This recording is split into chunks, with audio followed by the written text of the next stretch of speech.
मेरा नाम पवन है। मेरी उम्र 40 साल है। मैं गांव का रहने वाला हूँ। जब मैं जवान था और 20 साल का था तब मुझे बाइक चलाने का बहुत शौक था। मैं अपने दोस्तों को लेकर अपने पिताजी की बाइक पर दूर दूर तक सैर करके आता था। मैं अपने पिताजी का इकलौता बेटा था। मेरे पिता गांव के सरपंच थे, इसलिए हमारे पास पैसे की भी कोई कमी नहीं थी। मेरा परिवार बहुत इज्जतदार परिवार था। एक दिन मैं अपने दोस्तों के साथ बाइक पर जा रहा था और बहुत तेज स्पीड में बाइक चला रहा था। तभी अचानक मेरा एक्सीडेंट एक बड़ी सी गाड़ी से हो गया और उस एक्सीडेंट में मेरी एक टांग खराब हो गई, जिसकी वजह से मैं लाचार हो गया। उस एक्सीडेंट के बाद मैं ठीक से अपने पैरों पर खड़ा नहीं हो पाया। इस हादसे ने मेरी पूरी जिंदगी को बदल कर रख दिया था। मेरे घर में मेरे अलावा मेरे माता पिता रहते थे। मेरा कोई भाई बहन भी नहीं था। हमारा घर बहुत बड़ा था और हमारे घर में बहुत सारे नौकर भी लगे हुए थे जो घर के काम किया करते थे। मैं कोई ज्यादा खूबसूरत नहीं था, बस एक मामूली सा लड़का था। मेरा रंग भी सांवला था। मेरे एक्सीडेंट के बाद ही हमारी जिंदगी में बहुत कुछ बदल गया था। मेरे एक्सीडेंट के 2 साल बाद मेरे पिताजी की भी मौत हो गई। मेरे पिताजी की गांव में बहुत सारी जमीन भी थी। मैं तो अब कुछ कर नहीं सकता था क्योंकि मैं लाचार हो गया था।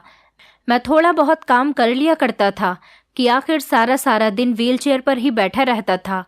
पिताजी की मौत से माँ को भी बहुत गहरा सदमा लगा था। मेरी माँ चाहती थी कि वो मेरी शादी करे, लेकिन जिस दिन से पिताजी की मौत हुई थी उसके बाद से ही हमारा कारोबार भी हल्का हो गया था और गांव के लोगों को लगता था कि मेरे लाचार होने की वजह से मैं किसी की बेटी को खुश नहीं रख सकूंगा। और फिर हमारा कारोबार भी पिताजी के ना होने की वजह से पहले जैसा नहीं रहा था।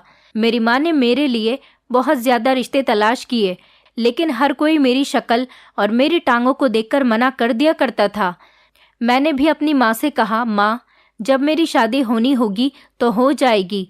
धीरे धीरे कई साल गुजर गए। ना मुझे शादी में ज्यादा इंटरेस्ट था और ना ही मेरे लिए कोई अच्छा रिश्ता मिल पा रहा था।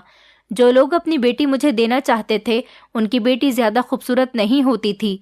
मेरी माँ की शुरू से ही तमन्ना रही थी कि वो अपने इकलौते बेटे के लिए कम उम्र की और खूबसूरत लड़की को अपनी बहू बनाना चाहती है, लेकिन मुझे अपनी माँ की ये ख्वाहिश पूरी होती नजर नहीं आ रही थी। मैं अपनी माँ को समझाते समझाते थक गया था, लेकिन माँ मानने को तैयार ही नहीं थी। हमारे घर का कारोबार भी घाटे में जाता रहा। एक एक करके हमारी जमीनें भी छिन गईं। दूसरे गांव के सरपंच ने हमारी जमीनों पर कब्जा कर लिया। अब ले देकर हमारे पास ये घर ही बचा था। मेरी माँ हमेशा बीमार रहने लगी थी। कुछ तो उन्हें बीमारी ने बीमार कर दिया और कुछ उन्हें हमारी बर्बादी ने बीमार कर दिया, क्योंकि पिताजी के मरने के बाद से ही हमारे घर के हालात बहुत खराब हो गए थे। लेकिन शुक्र था कि अभी हम पर इतनी गरीबी नहीं आई थी कि खाने के भी लाले पड़ गए हों। अभी हम अपने इस बड़े से घर में रह रहे थे और देखते ही देखते मैं 40 साल का हो गया था। मेरी माँ बहुत बुढ़िया हो गई, लेकिन अभी तक मेरे भाग्य में शादी नहीं लिखी थी। मैंने तो अपनी शादी की उम्मीदें छोड़ दी थी, लेकिन एक दिन अचानक कुछ ऐसा हुआ कि जिसने मेरे होश उड़ा दिए और मेरी खुशी के ठिकाने न रहे। एक दिन मेरी माँ की सहेली मेरे लिए एक इतना अच्छा रिश्ता लेकर आई थी कि मैं और मेरी माँ के ज़मीन पर पैर ही नहीं थे। मेरी माँ की सहेली ने उस लड़की का हमें फ़ोटो दिखाया। वो लड़की बहुत गरीब परिवार से थी। उसके पिता किसान थे, लेकिन वो लड़की खूबसूरत बहुत थी। वो सिर्फ 20 साल की थी और गोरी चिट्टी लंबे बालों वाली, बड़ी बड़ी आंखों वाली बहुत ही खूबसूरत लड़की थी। उसका फोटो देखकर तो मैं उसे देखता ही रह गया था कि क्या ये लड़की भी मेरे भाग्य में हो सकती है। मुझे अपनी किस्मत पर यकीन नहीं आ रहा था। मेरी माँ की सहेली ने बताया कि ये बहुत गरीब लड़की है। मैं चाहती हूँ कि इसकी शादी आपके घर में आपके बेटे के साथ हो जाए, ताकि ये लड़की गरीबी की जिंदगी से निकलकर आपके घर में आकर खुश रहे। मेरी माँ ने तो फौरन लड़की का फोटो देखते ही रिश्ते के लिए हाँ कर दी थी और मैं तो शादी करने के लिए तैयार ही था। लड़की बहुत ज्यादा खूबसूरत जो थी। मेरी माँ की पहले से ही ख्वाहिश थी कि उनकी बहू कम उम्र की और खूबसूरत होनी चाहिए, और मेरी माँ को वैसा ही रिश्ता मिल गया था। लेकिन कहीं ना कहीं मैं एक बात से डर रहा था। अभी मैंने ही तो लड़की का फोटो देखा था। लड़की के घर वालों ने और लड़की ने तो मुझे देखा ही नहीं था।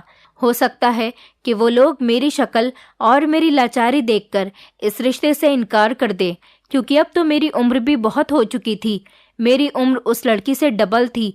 ये सारी बात जब मैंने अपनी माँ की सहेली के आगे रखी तो उन्होंने कहा कि तुम फिक्र मत करो बेटा, मैं उन लोगों को तुम्हारे बारे में सब कुछ बता चुकी हूँ। लड़की का पिता अपनी बेटी की शादी इस घर में तुम्हारे साथ करने के लिए तैयार हो गया है। तभी तो मैं तुम्हारे पास आई हूँ, ताकि मैं तुम लोगों को भी लड़की का फोटो दिखा सकूं और तुम लोगों को एक खुशखबरी भी दे सकूं। मेरी माँ और मैं, हम दोनों की खुशी अब और भी ज़्यादा डबल हो गई थी। मेरी माँ ने कहा ठीक है, तो फिर शादी की डेट फिक्स कर देते हैं और जल्द से जल्द मैं अपने बच्चों की शादी करना चाहती हूँ।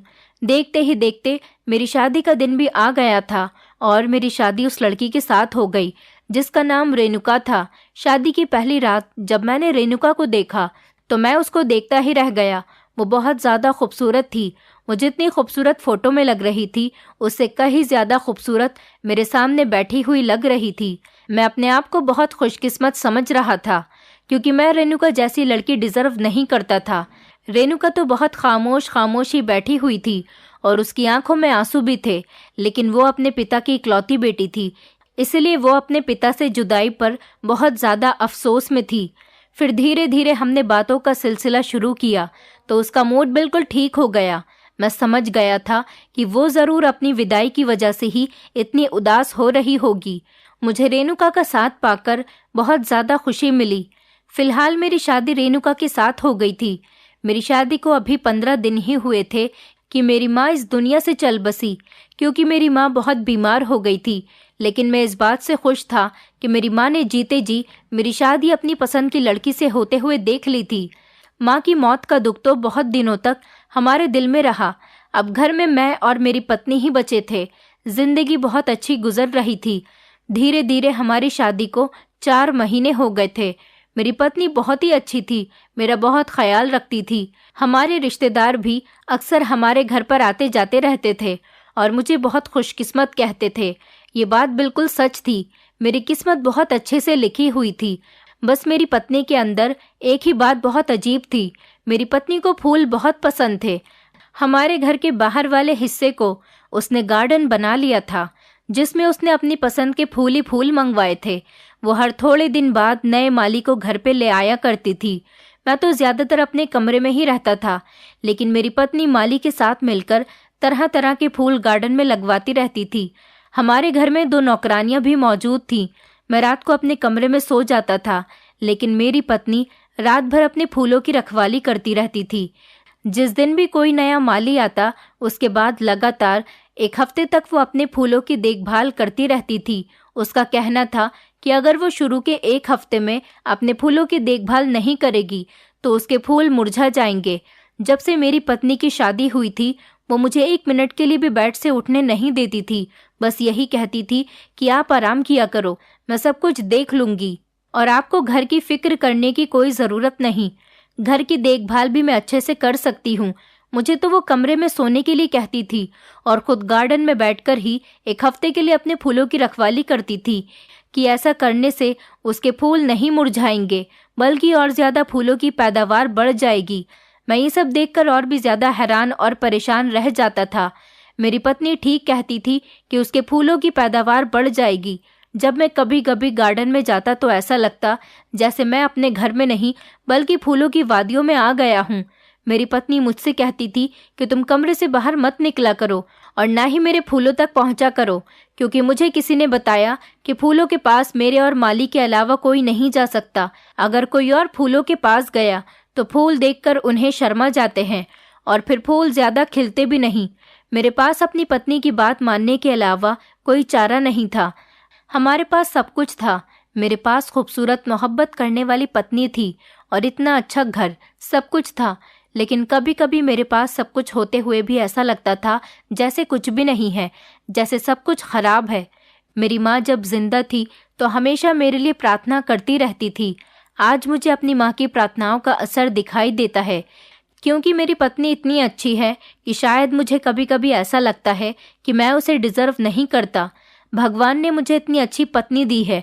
ऐसी किस्मत पाने के लिए तो लोग तरसते हैं। शायद इसी खुशकिस्मती और इतनी सुकून भरी जिंदगी को खोने से मैं डरता हूँ। मुझे लगता है कहीं मेरी इन खुशियों को किसी की नज़र न लग जाए। सारा दिन मेरा दिल बेचैन रहता था। भला कौन चाहेगा कि वो इतनी अच्छी जिंदगी से छुटकारा पा जाए। आज फिर से मेरी पत्नी एक नए माली को लेकर आई थी और उसने उससे अपने गार्डन में नए फूल लगवाए थे। वो उसके साथ मिलकर गार्डन में फूल लगवा रही थी। मैंने नौकरानी से कहा कि वो रेणुका को बुला दे।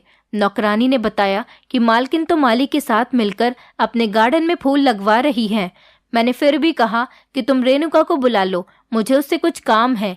रेणुका आई तो मैंने पूछा, आज फिर तुमने किसी नए माली को बुला लिया है? तो वो मुस्कुराई और उसने मेरे पास बैठकर मेरे हाथ को पकड़कर अपने पास करते हुए कहने लगी कि मेरे प्यारे पवन जी, तुम्हें इस बारे में सोचने की ज़रूरत नहीं है और मैंने तुमसे कितनी बार कहा है कि ये मेरा शौक है, तुम प्लीज़ मेरे शौक को नज़र मत लगाया करो। मैंने कहा, नहीं रेणुका, मैं तुम्हारे शौक को नज़र नहीं लगा रहा हूँ, बल्कि तुम्हारा शौक तो दिन ब दिन और ज़्यादा बढ़ता चला जा रहा है। तुम ना जाने कितने मालियों को घर पर लेकर आ गई हो।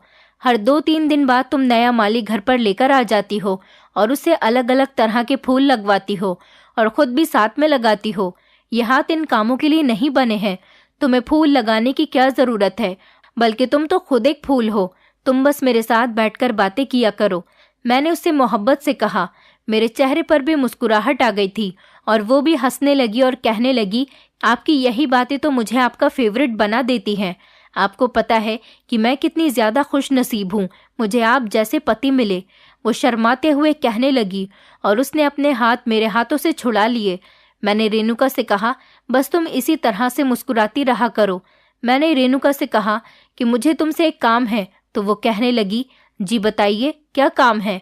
मैंने कहा, मुझे तुम्हारे हाथ का बना हुआ शरबत पीना है। तुम बहुत अच्छा शरबत बनाती हो। गर्मी बहुत ज़्यादा हो रही है, इसलिए तुम मेरे लिए एक गिलास शरबत बना दो। तो वो कहने लगी कि ठीक है, मैं अभी 2 मिनट में आपके लिए शरबत बनाकर लेकर आती हूँ। मैं अपनी पत्नी की मुस्कुराहट पर बहुत ज़्यादा खुश हो जाता था। सिर्फ उसकी मुस्कुराहट ही नहीं, बल्कि वो खुद भगवान की बनाई हुई बहुत अच्छी थी। मैं सोचता हूँ कि मेरी शादी रेणुका से होना मेरे लिए बहुत बड़े सौभाग्य की बात है और मेरी माँ के इकलौते बेटे को इतनी अच्छी पत्नी मिल गई थी। मेरी पत्नी मेरे लिए शरबत बनाकर लाई थी। मैं उस शरबत को पीकर सो गया था, लेकिन मुझे इतनी गहरी नींद आई थी कि मैं शाम 6 बजे का सोया हुआ अगले दिन ही उठा था। शायद मेरी दवाइयाँ चल रही थी, इस वजह से मुझे ज़्यादा नींद आ गई होगी। इस बात पर मैंने ज़्यादा ध्यान नहीं दिया। मेरी पत्नी मेरे पास कमरे में ही बैठी हुई थी। मैं उससे प्यार भरी बातें कर रहा था। मैंने कहा, तुम इस तरह से मत शर्माया करो, कसम से जान ले लेती हो। मैंने अपने दिल पर हाथ रखते हुए और अच्छे से अंदाज में कहा तो वो खिलखिलाकर हंस दी। मैंने कहा, रेणुका, तुम हमेशा अपना ख्याल रखा करो। तुम बहुत खूबसूरत हो और तुम्हें घर का काम करने की भी कोई ज़रूरत नहीं। मैं नहीं चाहता मेरी पत्नी की खूबसूरती पर कोई भी दाग आए। तुम घर के किसी काम को हाथ मत लगाया करो, सारे काम नौकर ही किया करेंगे। तुम बस मेरे साथ कमरे में बैठकर बातें किया करो और हम दोनों आराम किया करेंगे। मेरी पत्नी कहने लगी, आराम की ज़रूरत मुझे नहीं, बल्कि आराम की ज़रूरत तो आपको है। आप वैसे ही चल नहीं सकते। मुझे अच्छा नहीं लगता कि आप ऐसे व्हीलचेयर पर बैठकर बाहर निकलते हो, तो आप बस कमरे में आराम किया करो। मेरी पत्नी ने मुस्कुराते हुए कहा और मेरे गालों पर हाथ फेरते हुए आंखें बंद करके लेट गई और वो सो गई। बल्कि मैं उसको सोता हुआ देखकर सोच रहा था कि मुझ जैसे आम से लड़के में ऐसा भी क्या खास था जो मेरी पत्नी मुझे इतना पसंद किया करती थी। भगवान का एहसान था मुझ पर जो मुझे इतनी अच्छी जिंदगी दी थी, और ऐसी जिंदगी तो मैंने सपने में भी नहीं सोची थी। मुझ जैसे लाचार इंसान को इतनी अच्छी पत्नी मिल गई थी, जबकि बहुत से नॉर्मल लोगों को भी इतनी अच्छी पत्नी नहीं मिलती। हकीकत में मेरी किस्मत बहुत अच्छी थी। इन्हीं ख्यालों में सोचते सोचते मैं भी सो गया था।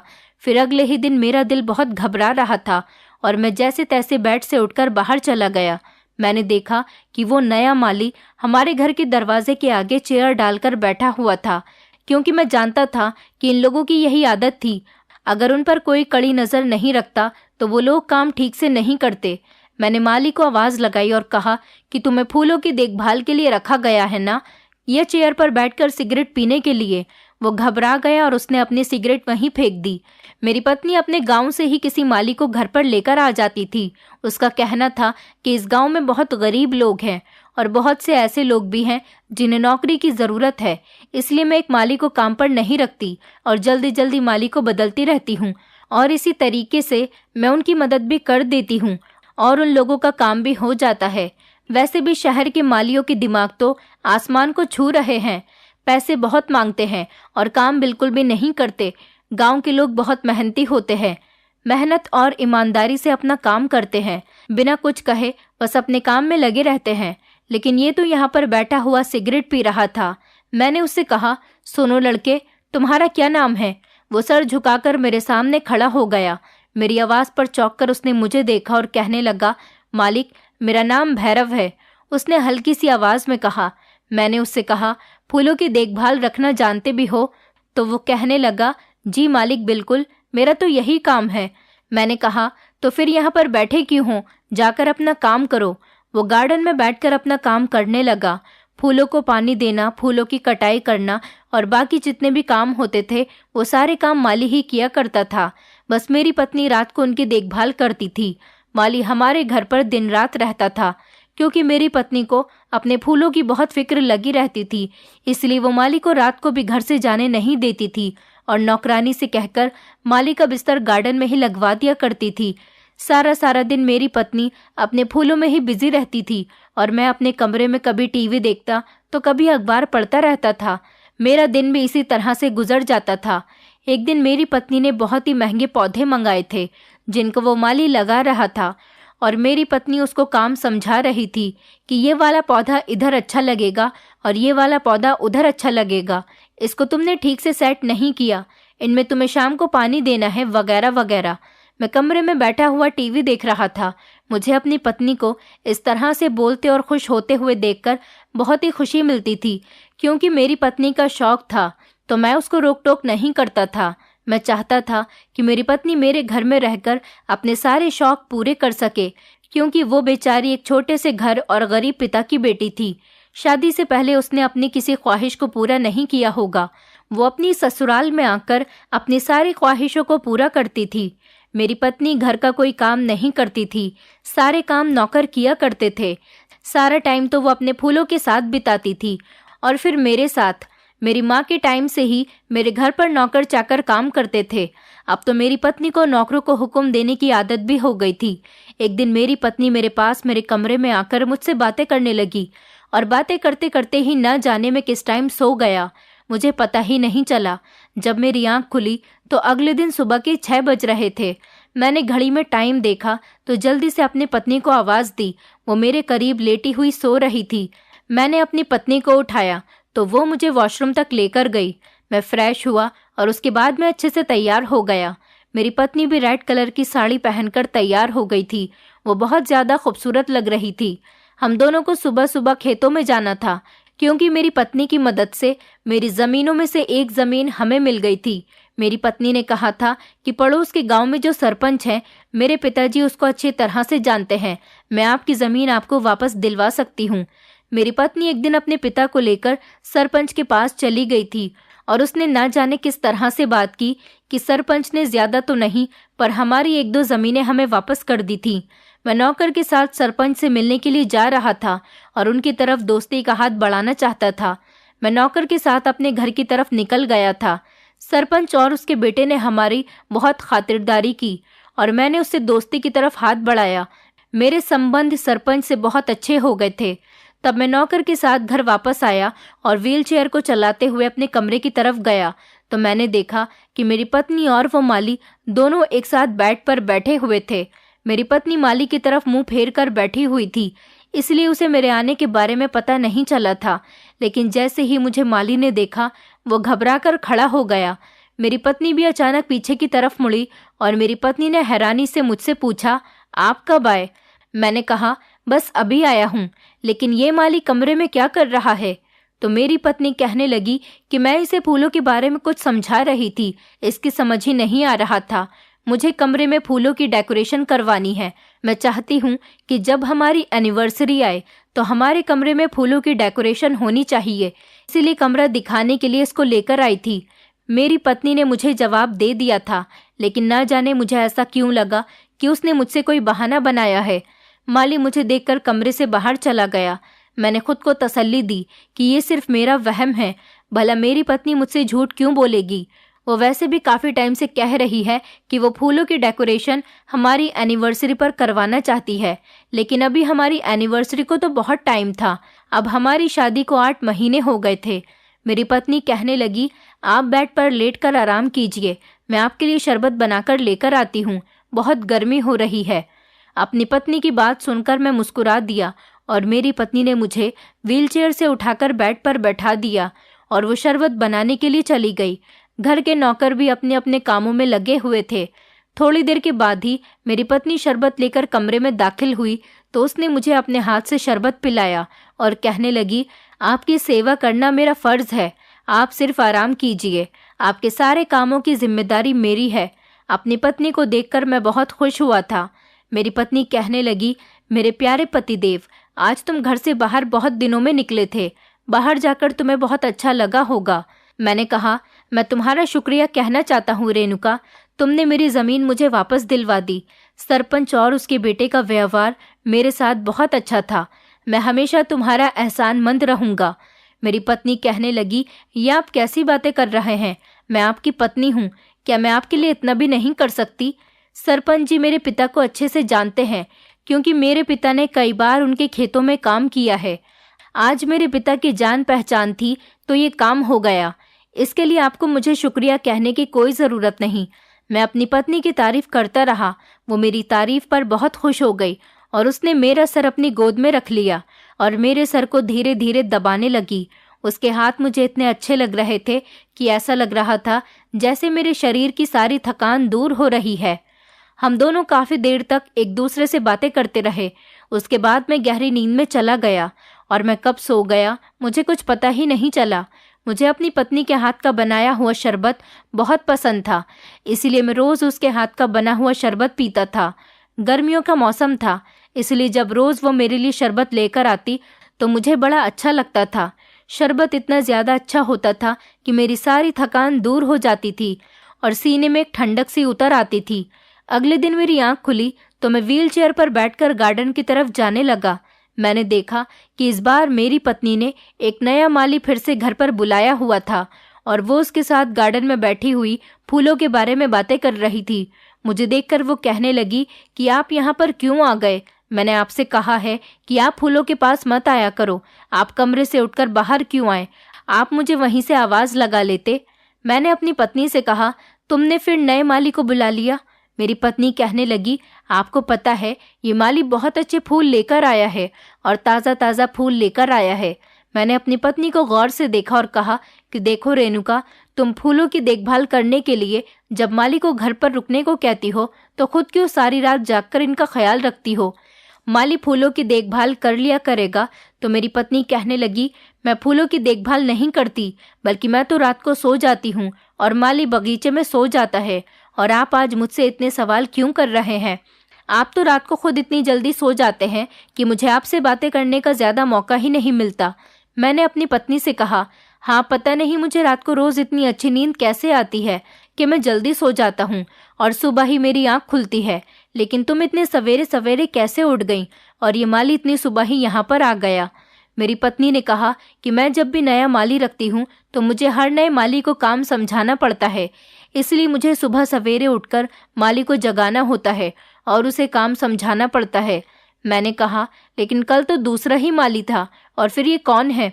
तो ये सुनकर मेरी पत्नी कहने लगी कि ये वाला माली कल शाम ही तो आया है। मैं आपको इससे मिलवाने ही वाली थी, लेकिन आप कल शाम जल्दी ही सो गए थे। मेरी पत्नी इतनी जल्दी जल्दी नए नए मालियों को घर पर बुलाया करती थी। मैं उसकी इस हरकत से अब तंग आ चुका था, पर मैं उसके चेहरे पर उदासी भी नहीं देखना चाहता था, इसलिए मेरी उससे कुछ कहने की हिम्मत नहीं होती थी। वो मुझसे यही कहती थी कि तुम गार्डन में मत आया करो, तुम्हें पता है और मैंने तुमसे कहा है कि फूलों को नज़र हो जाती है। फूल देखने के लिए सिर्फ मैं और माली ही गार्डन के अंदर आ सकते हैं। ये बात पता नहीं उसको किसने बता दी थी।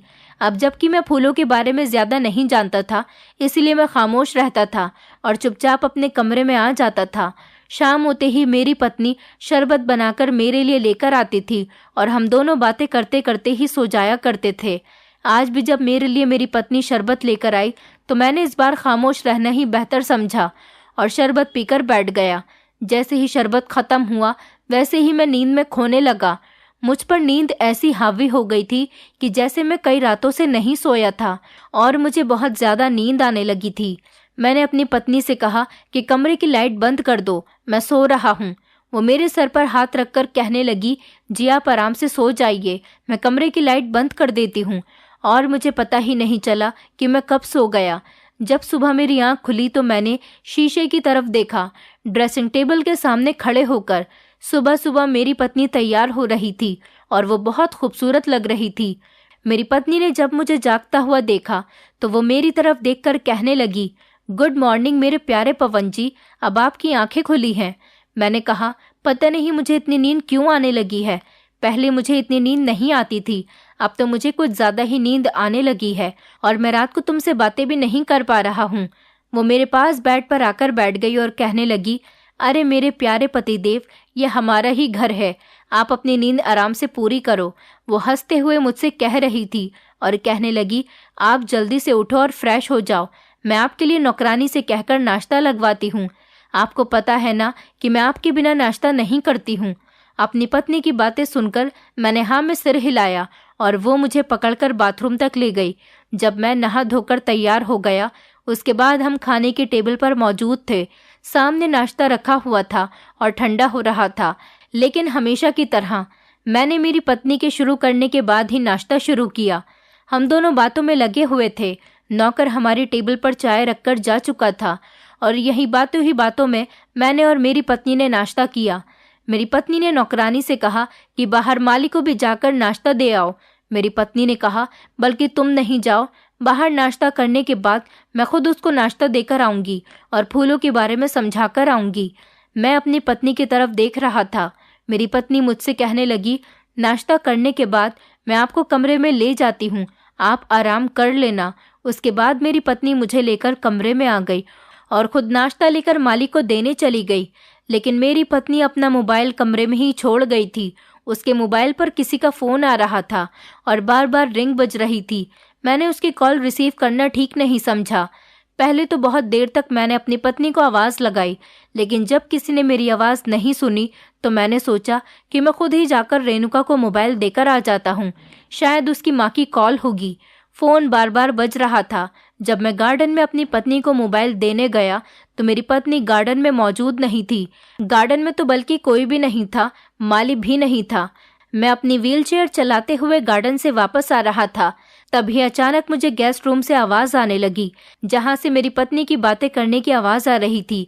जैसे ही मैं कमरे के अंदर दाखिल हुआ तो वो मुझे देखकर घबरा गई। उसका चेहरा सफ़ेद हो गया था, जैसे कि उसने कोई भूत देख लिया हो। मैं सीरियस होकर उससे पूछने लगा कि तुम यहाँ पर क्या कर रही हो, जबकि कमरे में माली भी मौजूद था। ये नया माली मुझे कुछ ठीक नहीं लग रहा था। मैंने उससे पूछा कि तुम्हारा गेस्ट रूम में क्या काम है और ये माली कमरे में क्या कर रहा है और तुम दोनों को यहाँ गेस्ट रूम में क्या काम है। मेरी पत्नी ने कहा कि माँ हमारे घर कुछ दिन रहने के लिए आने वाली है, तो मैंने सोचा कि मैं माली को गेस्ट रूम दिखा देती हूँ। मुझे गेस्ट रूम में फूलों की डेकोरेशन करवानी है।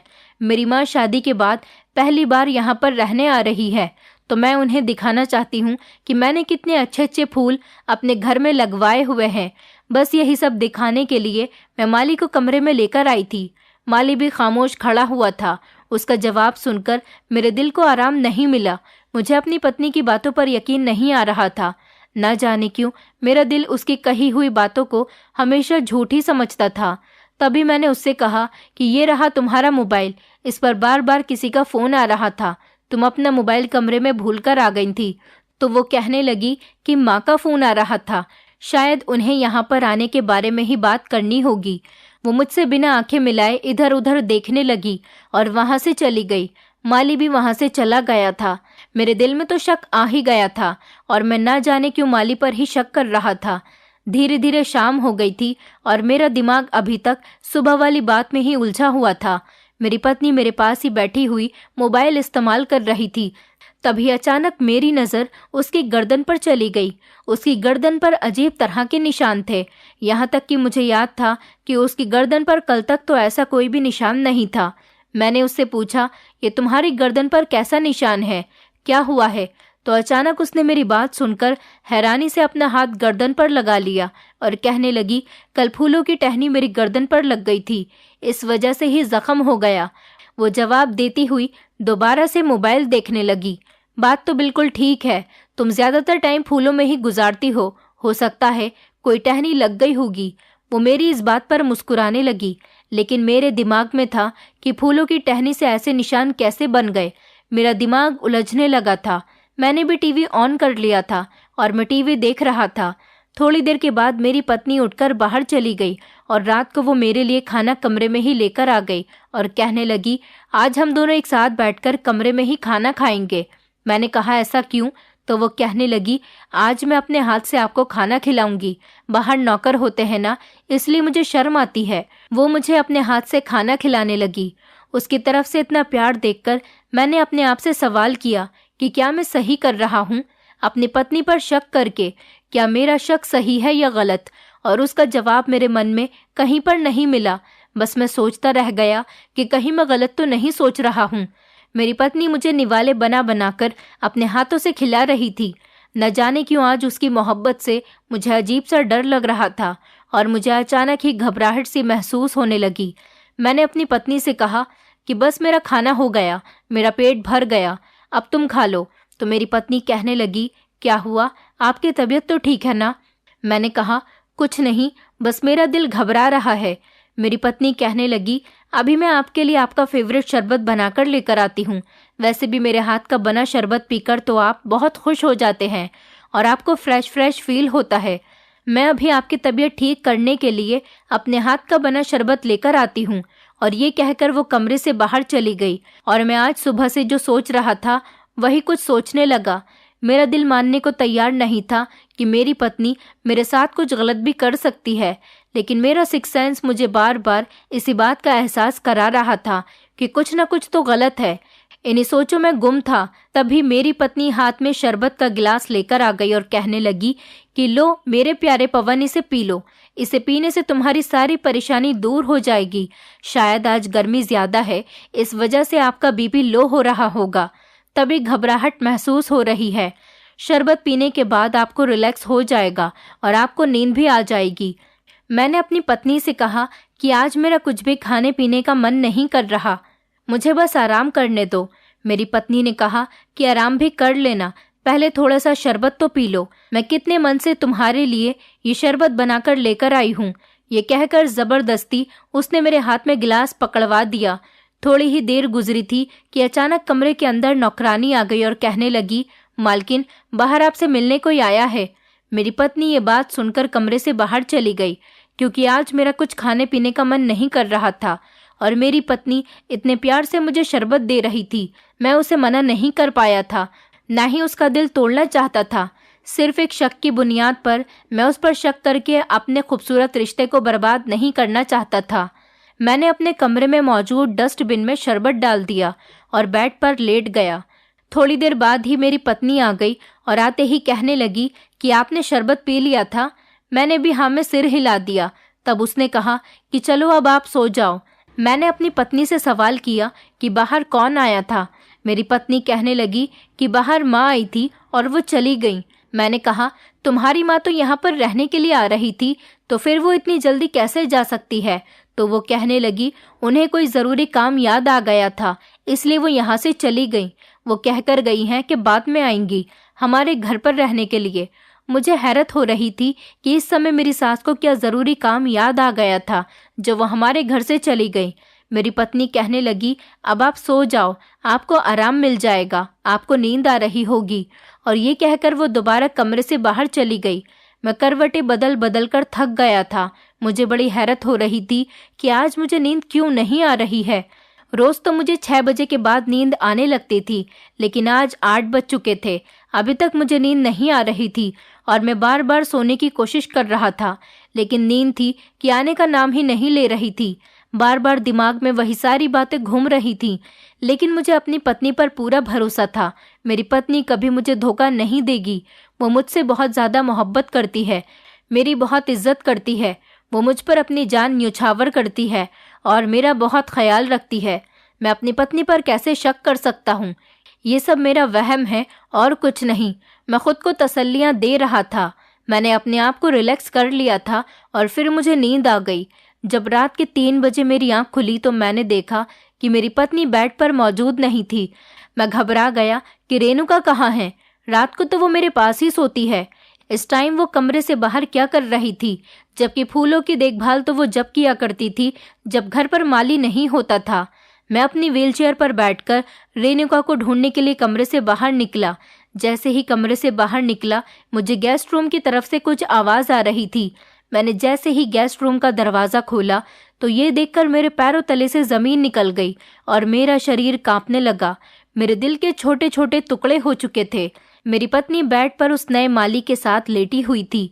वो शायद कमरे के दरवाजे को बंद करना भूल गई थी, या फिर वो कमरे के दरवाजे को रोज बंद नहीं करती थी। मैंने उसे रोज तो यहाँ पर नहीं देखा था, क्योंकि मैं इस टाइम पर सो रहा होता था। मेरी पत्नी ने मेरे भरोसे की धज्जियां उड़ा दी थी।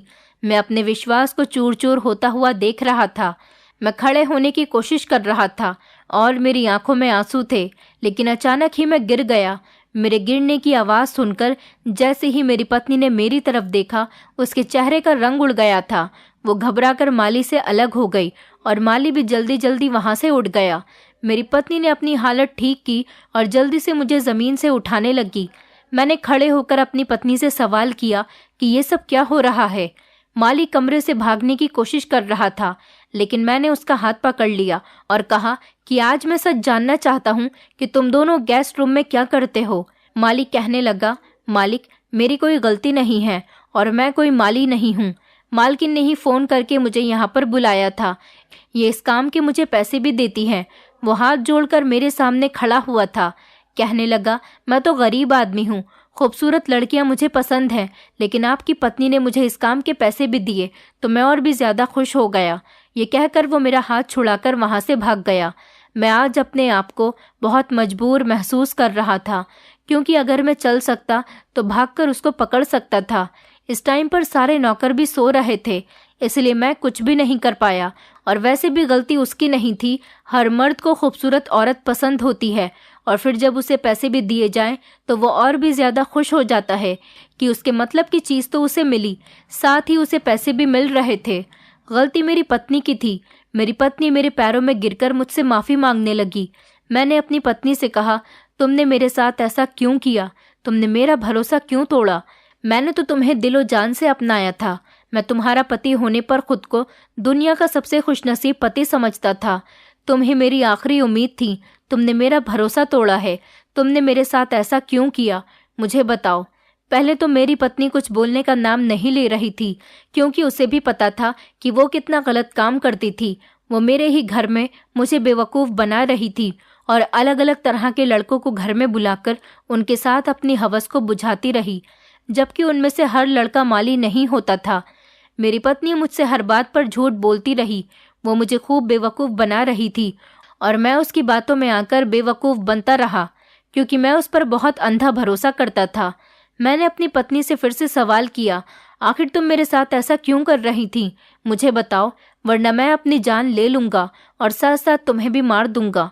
मेरी पत्नी बहुत डर गई और कहने लगी, मैं आपसे शादी नहीं करना चाहती थी।